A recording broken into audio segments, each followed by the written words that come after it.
Yang jelas gini, semuanya itu udah dihitung, semua sampai akhir tahun ditentukan defisitnya hanya 2,85.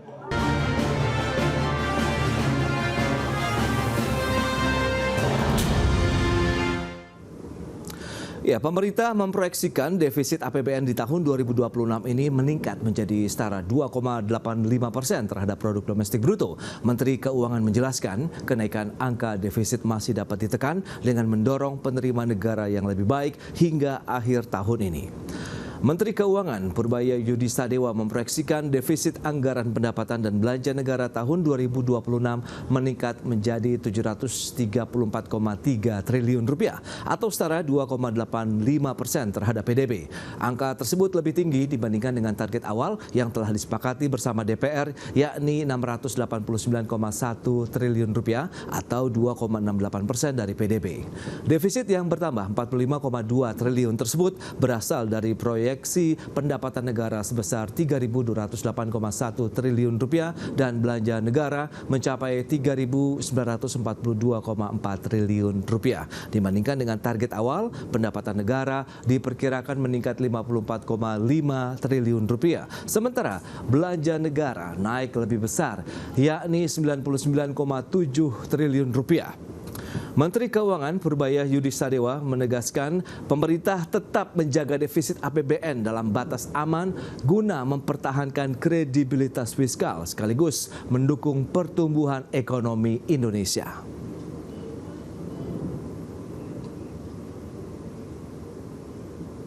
Ya sampai akhir tahun itu.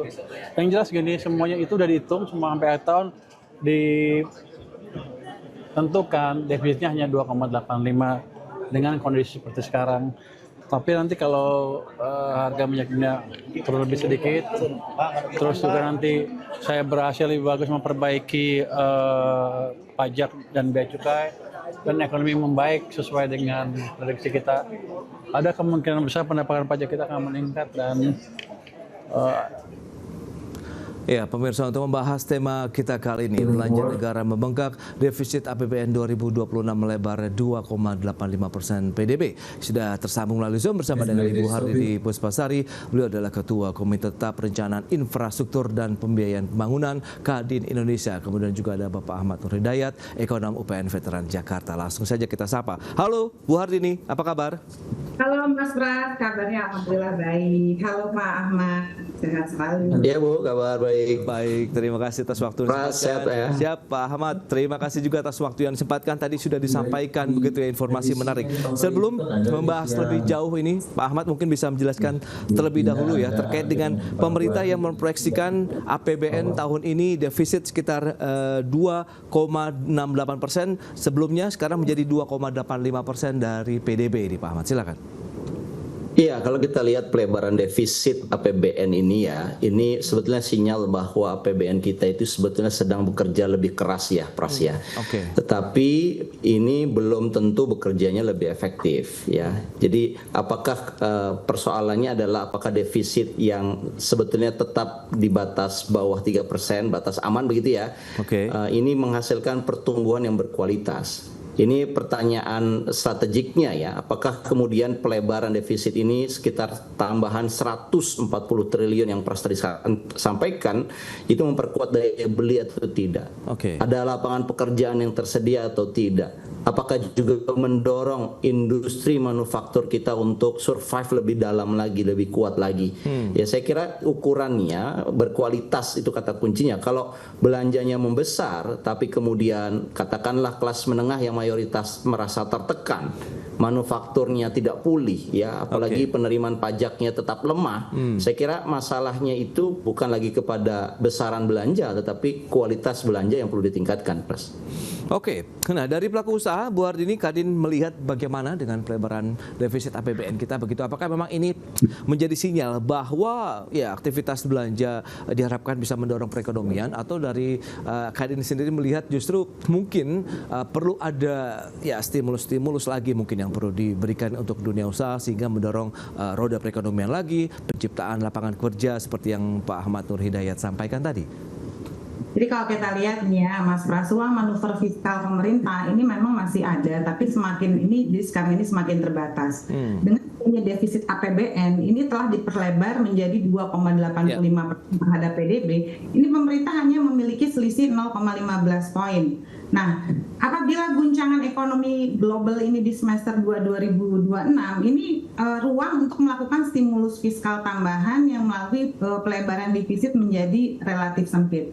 Nah, kalau kita lihat ada beberapa instrumen nih yang masih dapat dimanfaatkan pemerintah tanpa harus melampaui batas defisit, yaitu satu ya, realokasi dan refocusing belanja APBN, jadi dari program yang kurang produktif ke program yang memiliki dampak besar terhadap pertumbuhan ekonomi, bagaimana menciptakan lapangan kerja dan memberikan perlindungan kepada masyarakat. Kedua, optimalisasi penerimaan negara, baik melalui peningkatan kepatuhan daripada pajak, digitalisasi, administrasi perpajakan maupun optimalisasi penerimaan negara bukan pajak (PNBP) ya. Ini menambah beban yang dapat menghambat dunia usaha. Nah, yang ketiga itu bagaimana mendorong investasi swasta melalui deregulasi, penyederhanaan perizinan, pemberian insentif yang tepat sasaran, serta penguatan skema kerjasama pemerintah dengan badan usaha KPBU. Saya sebagai Miss KPBU di sini. Ini sekali dengan ini ya. Langkah ini juga bisa mengurangi tekanan terhadap APBN karena pembiayaan pembangunan ini tidak sepenuhnya bergantung pada anggaran negara. Nah, jadi sekarang kalau kita lihat kenaikan harga energi atau gejolak pasar keuangan, yang paling dibutuhkan itu bukan semata-mata penambahan defisit, tetapi kecepatan dan ketepatan respons pemerintah. Bagaimana pelaku usaha ini bisa menginginkan kebijakan yang memberikan kepastian, menjaga likuiditas, mempertahankan daya beli masyarakat, serta memastikan proyek-proyek strategis ini tetap berjalan. Jadi bagi dunia usaha, keberhasilan menghadapi guncangan ini tidak ditentukan oleh defisit APBN, melainkan oleh kualitas kebijakan, efektivitas belanja negara, serta kemampuan pemerintah menjaga investor dan stabilitas ekonomi nasional. Itu dia. Berarti memang pada saat tataran kebijakan itu yang dinantikan oleh banyak pihak begitu ya. Meskipun kita tahu ada pelebaran defisit, tapi kalau memang kita konsisten, kemudian tadi kebijakannya tepat sasaran, tepat manfaat, itu mungkin yang akan dirasakan dampaknya langsung terhadap perekonomian nasional. Kita akan bahas lebih jauh nanti di segmen berikutnya, Pak Ahmad dan juga Bu Wardini. Kita akan jeda dulu sebentar ya. Dan pemirsa, tetaplah bersama kami. Ya, Anda masih menyaksikan Market Review. Berikut ini kami sampaikan data. Kita akan lihat realisasi defisit APBN. Kita lihat bagaimana pergerakannya dari tahun 2019 sampai dengan semester 1 tahun 2026 seperti yang bisa Anda saksikan di layar televisinya. Ini dia pergerakan dari defisit APBN kita begitu dari tahun 2019 348,7 miliar triliun rupiah. Kemudian pergerakannya memang sempat mengalami tekanan cukup dalam tahun 2020 karena kita tahu ada pandemi COVID-19, tapi berhasil dikecilkan sampai dengan tahun 2023 mencapai 337,3 triliun. Kemudian tahun berikutnya meningkat kembali untuk defisit APBN kita sampai dengan tahun 2025 kembali ke 695,1 triliun rupiah. Sementara di semester 1 tahun ini sudah menyentuh 196,5 triliun rupiah. Berikutnya kita lihat dari defisit APBN terhadap PDB persentasenya. Ini juga tidak jauh berbeda dengan nilai rupiahnya begitu untuk defisit APBN kita terhadap PDB. Memang sempat terendah bisa dikatakan di tahun 2023 minus 1,65%, kemudian meningkat kembali sampai dengan tahun 2025 2,92% dan semester 1 0,76%. Sementara tahun ini proyeksinya bisa mencapai 2,85% dari PDB. Kita lanjutkan kembali perbincangan bersama dengan Ibu Harini Puspasari dan juga Bapak Ahmad Nur Hidayat. Ya, dengan beberapa informasi tadi yang sudah disampaikan, Pak Ahmad, Anda melihat bagaimana dengan pergerakan ataupun tren sebenarnya dari defisit APBN kita begitu? Sebenarnya dari sisi ekonomi ini masih sesuai konsensus tidak sih dengan adanya pelebaran yang terjadi? Karena memang harapannya kan ini untuk menjaga stabilitas harga pangan juga di sana, kemudian daya beli masyarakat, kemudian daerah pun ekonominya diharapkan bisa bergerak lebih leluasa begitu. Ya, saya kira kalau secara teori ya pertumbuhan ekonomi, government spending yang meningkat itu ya itu akan menyebabkan pertumbuhan ekonomi juga meningkat ya.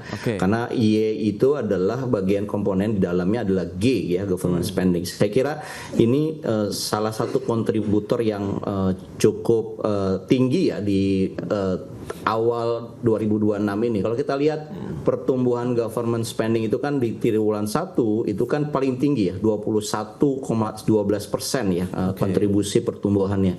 Saya kira ini memang polanya kelihatannya menjadikan instrumen government ini sebagai trigger ya untuk pertumbuhan ekonomi supaya diikuti oleh sektor masyarakat ya, konsumsi masyarakat ataupun sektor investasi. Tetapi kalau teorinya tidak selalu serta-merta government spending tinggi itu akan menghasilkan pertumbuhan ekonomi yang tinggi. Tergantung apakah program spendingnya itu punya multiplier effect yang tinggi, Pras. Kalau multiplier efeknya rendah, kemudian daya beli masyarakat juga tertekan, penciptaan lapangan pekerjaan belum optimal, saya kira malah menjadi anomali kok government spendingnya tinggi, terus pertumbuhannya tidak berkualitas. Lantas larinya kemana? Kalau dalam dunia ketiga itu bisa larinya kepada rent seekers atau perilaku koruptif. Nah ini yang kita hindari ya. Kalau kita ingin punya pertumbuhan yang tinggi dan pemerintah komitmen untuk punya pertumbuhan yang tinggi dengan membelanjakan government spendingnya lebih tinggi, ya kalau bisa jangan dikorupsi ya, tapi kita sekarang ini dihadapkan berita-berita bahwa banyak program-program yang disalahgunakan begitu ya. Itu dia yang paling utama adalah pemberantasan korupsi begitu, yang tidak mendodai lagi kepercayaan masyarakat ya terhadap penggunaan anggaran pemerintah sendiri. Nah, Kadin sendiri melihat bagaimana dengan ruang fiskal yang terbatas, kemudian ada pelebaran defisit ini, akankah memberi ruang gerak juga nih untuk pelaku usaha untuk bisa mungkin melakukan ekspansi atau membenamkan investasi baru lagi di tahun 2026 ini, Bu Ardhidi? Begini Mas Pras, karena produktivitas ini kan nggak ditentukan oleh besarannya anggaran, melainkan oleh komposisi kualitas belanja.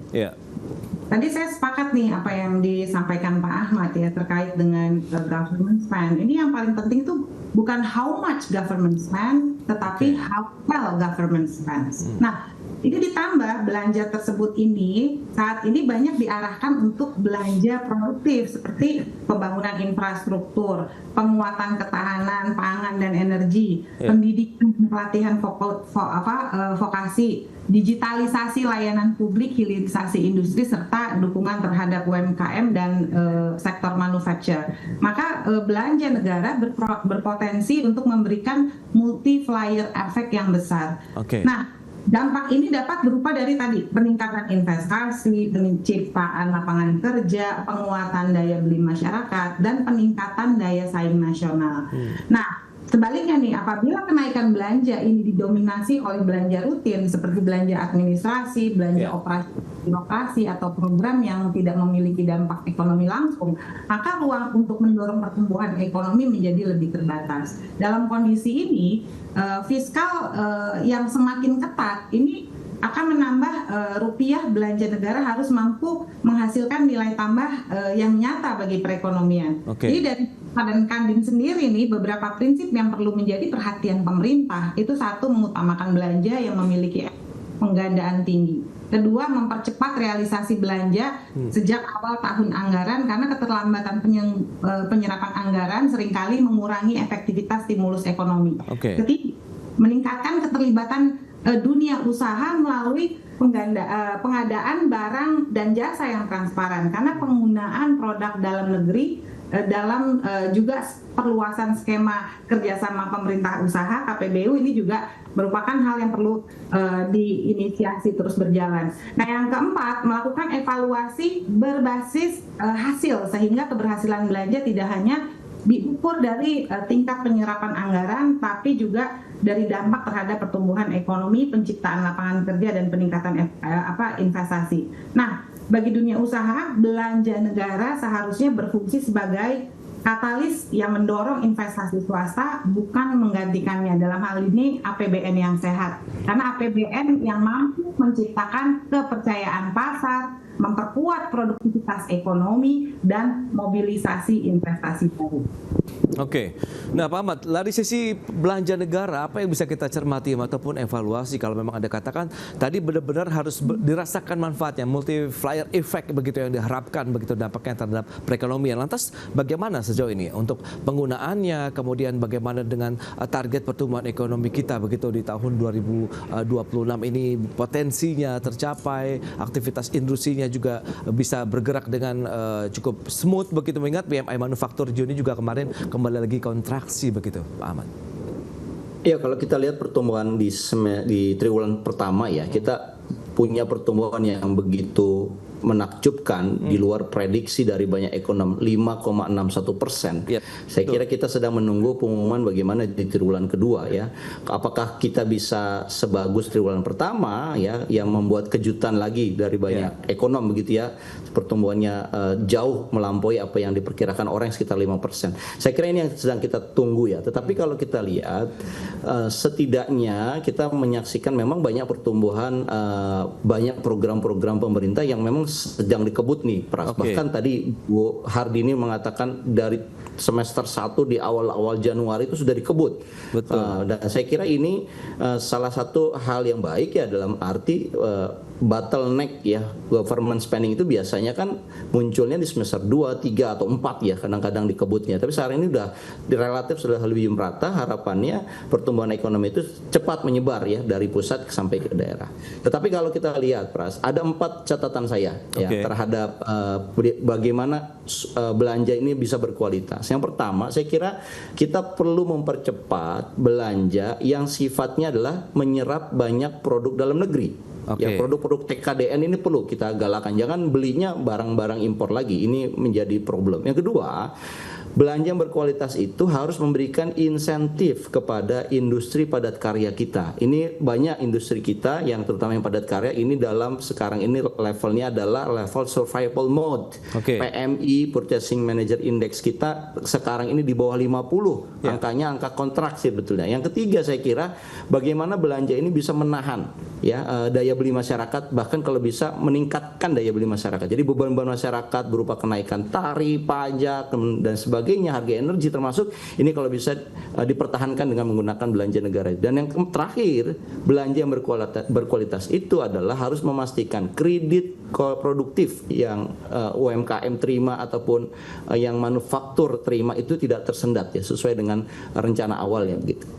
Baik, itu dia beberapa poin yang sudah disampaikan. Kita akan lihat seperti apa nanti elaborasinya di lapangan begitu. Kita bahas kembali di segmen berikutnya. Kita akan jeda sebentar, Pak Ahmad dan juga Bu Hardini. Dan pemirsa, kami akan segera kembali usai pariwara berikut ini. Ya, masih menyaksikan Market Review, kita lanjutkan kembali perbincangan bersama dengan Ibu Hardini Puspasari, Ketua Komite Tetap Perencanaan Infrastruktur dan Pembiayaan Pembangunan Kadin Indonesia, kemudian juga Bapak Ahmad Nur Hidayat, Ekonom UPN Veteran Jakarta. Ya, dengan beberapa data, kemudian bagaimana evaluasi yang sudah disampaikan baik oleh Bu Hardini maupun dengan Pak Ahmad dengan catatan-catatan yang sangat komprehensif. Lantas bagaimana Anda melihat proyeksi dengan adanya pelebaran defisit, pembekakan biaya juga ataupun belanja pemerintah terhadap ekonomi Indonesia paling tidak sampai dengan tahun 2026 ini, akankah sesuai harapan bersama juga ini dari sisi Kadin ini, Bu Hardini? Jadi gini Mas Pras, waktu fiskal kita ini semakin tersisa, semakin pendek. Ruang untuk melakukan reformasi yang berdampak besar juga akan semakin terbatas. Nah, dalam kondisi seperti ini, pemerintah perlu mengutamakan langkah-langkah yang dapat memberikan hasil relatif cepat tanpa menimbulkan ketidakpastian bagi dunia usaha. Nah, beberapa langkah ini dari Kadin itu pandangannya antara lain untuk meningkatkan penerimaan negara, yaitu satu, optimalisasi implementasi core tax system agar administrasi pajakan ini lebih efisien, akurat, dan mampu meningkatkan tingkat kepatutan dalam wajib pajak. Kedua, memperluas basis pajak dengan mendorong formalisasi pelaku usaha yang masih berada di sektor informal, sehingga beban tidak hanya ditanggung oleh wajib pajak yang selama ini sudah patuh. Nah, yang ketiga, memperkuat pengawasan berbasis data dan manajemen resiko, sehingga pengawasan lebih tepat sasaran tanpa menciptakan tekanan yang berlebihan terhadap dunia usaha. Nah, yang keempat, mempercepat pertumbuhan ekonomi dan investasi. Nah, namun dengan demikian ya, upaya untuk mengejar target penerimaan ini nggak boleh melalui pendekatan yang terlalu agresif, misalnya pemeriksaan yang berlebihan, ketidakpastian interpretasi aturan pajak atau penundaan restitusi ya. Tapi ini karena nanti ini bisa mengganggu arus kas perusahaan dan menurunkan kepercayaan investor dalam pendek. Nah, bagi dunia usaha, kepastian hukum perpajakan ini penting dengan besarnya tarif pajak karena investor itu lebih menyukai sistem perpajakan yang konsisten dan transparan. Nah, maka dari itu keseimbangan antara target fiskal dan iklim investasi ini harus tetap dijaga. Baik, itu dia beberapa poin Cortex System yang nampaknya masih menjadi game changer untuk penerimaan negara begitu dengan menyasar. Tadi ada sektor informal juga yang disampaikan oleh Kadin Indonesia. Nah, dari sisi ekonom begitu, bagaimana Anda melihat penerimaan negara, potensi-potensi yang masih bisa dikejar ini masih ada ruang waktu, kemudian bagaimana dengan percepatannya begitu Pak Ahmad, apakah masih bisa dikejar?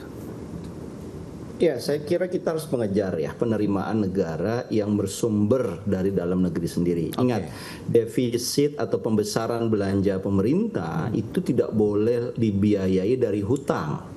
Hutang itu jadi pilihan terakhir, hutang baru apalagi. Kita tahu prinsipal kita sudah besar, apalagi bunga dan pokoknya yang kita harus bayarkan itu kan hampir sekitar 1.000 triliun. Ya, sementara kapasitas fiskal kita hanya 3.000-an triliun. Jadi sepertiga sudah habis untuk bayar bunga dan pokoknya saja. Saya kira ini yang perlu jadi percepatan dan penguatan kepada penerimaan negara. Tetapi saya setuju Bu Hardini mengatakan yang ditekan jangan kelas menengah, yang ditekan jangan industri.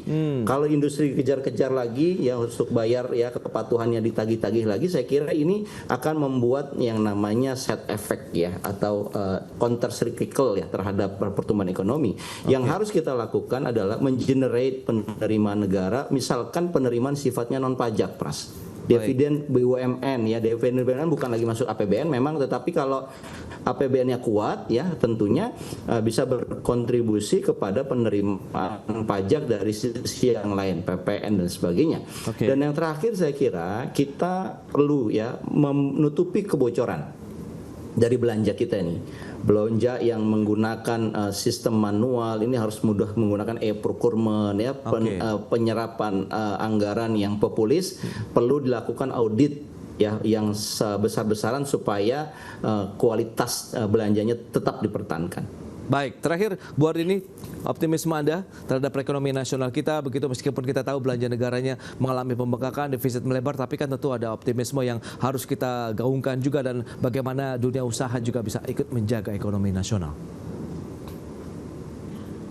Ya, silakan Bu Hardini. Ya, masih di mute sepertinya. Ya, jadi gini ya Mas Pras, ini penting juga nih kita lihat penguatan di daerah nih. Kalau dalam hal ini menyusun pipeline project yang bankable bersama pemerintah ini penting juga, dan mendukung skema pembiayaan alternatif seperti kerjasama pemerintah badan usaha, blended finance, inovasi pembiayaan infrastruktur. Ini kelembagaan yang bisa membantu investor untuk mensupport investasi di Indonesia.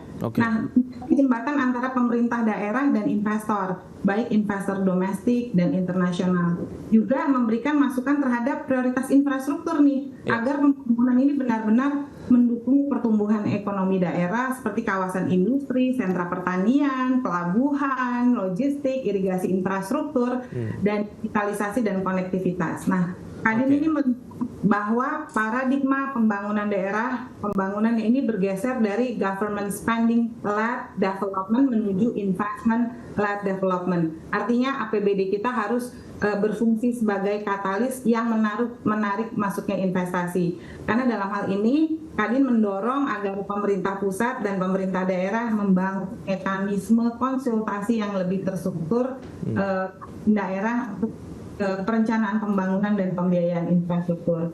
Nah, dalam hal ini tentunya Kadin mendorong pemerintah pusat dan daerah untuk lebih terstruktur, memperkuat ekonomi dengan pembangunan dan pembiayaan infrastruktur, berkolaborasi menghasilkan proyek yang lebih berkualitas, memperluas partisipasi sektor swasta yang mengurangi terhadap transfer uang dana atau transfer pembiayaan dari pusat, dan mempercepat terwujudnya kemandirian fiskal daerah.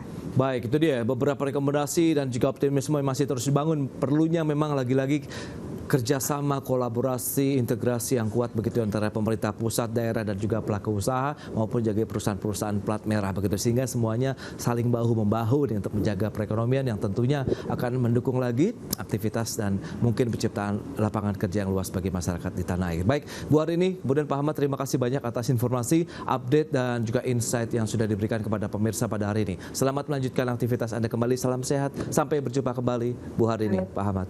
Terima kasih. Salam sehat Mas Pras. Assalamualaikum. Waalaikumsalam.